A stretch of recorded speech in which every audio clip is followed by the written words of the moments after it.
Hey everyone, happy Friday. I'm here with a quick Friday Reads video for you. Um, the first book that I just finished, I read this week, and this is the autobiography of a Super-Tramp by W.H. Davies. And it was really good. I liked it a lot.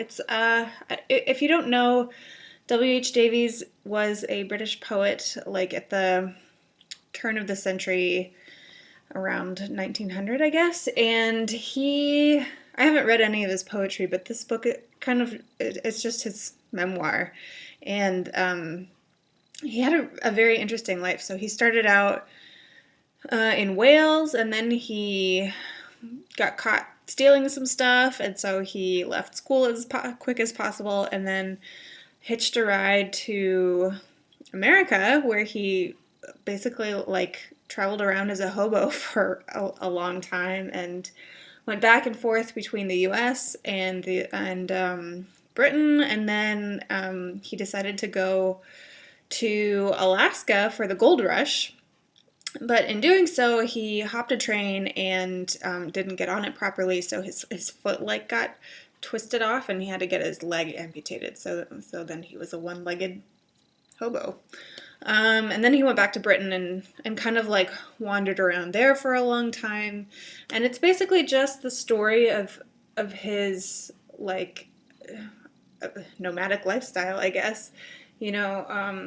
Exploring different places, begging a lot, and that type of thing. And it's a simple book. The prose is clean. There's nothing fancy, but every now and then, I mean, he is a poet, so you get these lovely little turns of phrases, which I have some of them marked. I don't like that one that much. Just like a sentence sprinkled in, it seemed as though extra bodies of stars had been drafted that night into the heavens to guard and honor the coming of age of a beautiful moon. That's really nice.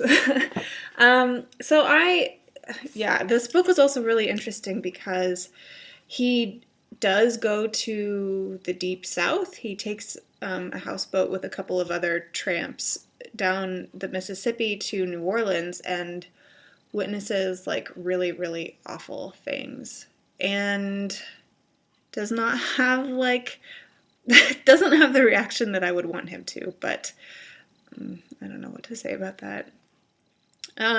He witnesses a few lynchings, or a lynching, and then some race riots, and it's awful. But I haven't read that side of America from the perspective of an outsider before.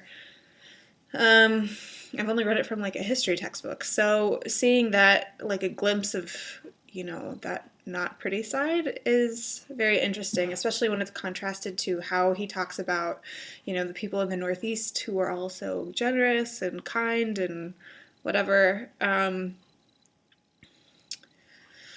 Yeah, I really liked it. A lot of people compare this book with Kerouac, and I see that comparison, and I think it's apt for the type of writing that it is, or I guess the subject matter. But Kerouac is kind of out there and doing his thing and drinking wine, and he keeps it tight. He doesn't let you know about that he's doing some carousing and stuff, but you don't get the details about it.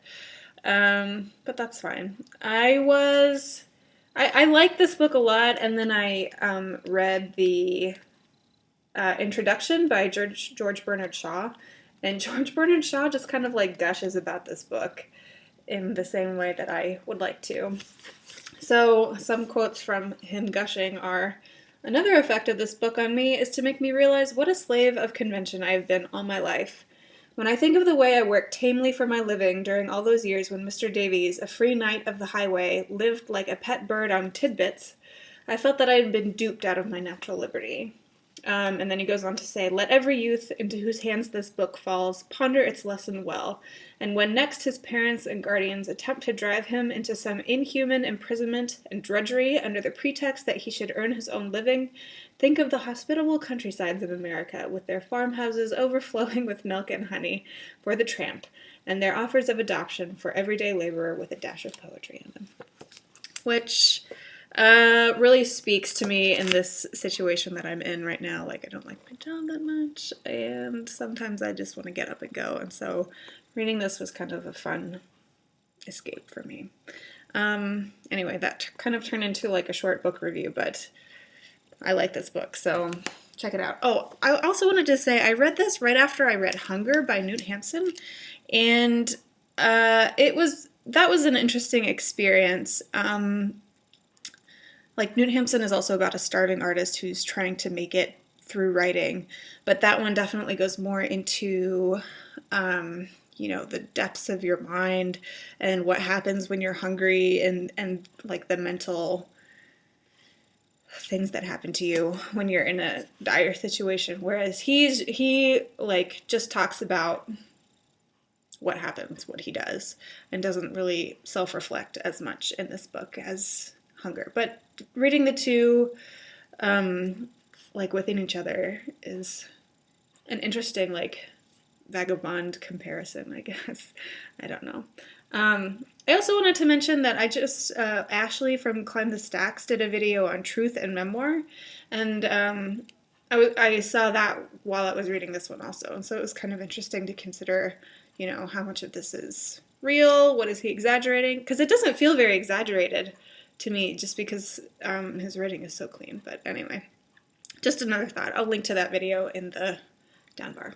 So, now that I finished that, I'm moving on to the Luminaries on my Kindle, which I'm really excited about. I am renting this through the library on my Kindle, which I'm kind of glad about because it's a very big book, and I think for me, reading big books is easier on my Kindle because I'm not, intimidated by the size of anything. So I'm looking forward to that.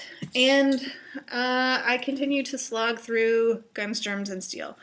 I have this as my commute read, which is probably a bad choice. Like, I read this on the bus. I don't read it at home. It makes it kind of hard to concentrate. My bus is not very conducive to reading in the mornings. But anyway, I'm halfway through it, I guess, about there. And hopefully I'll finish it soon.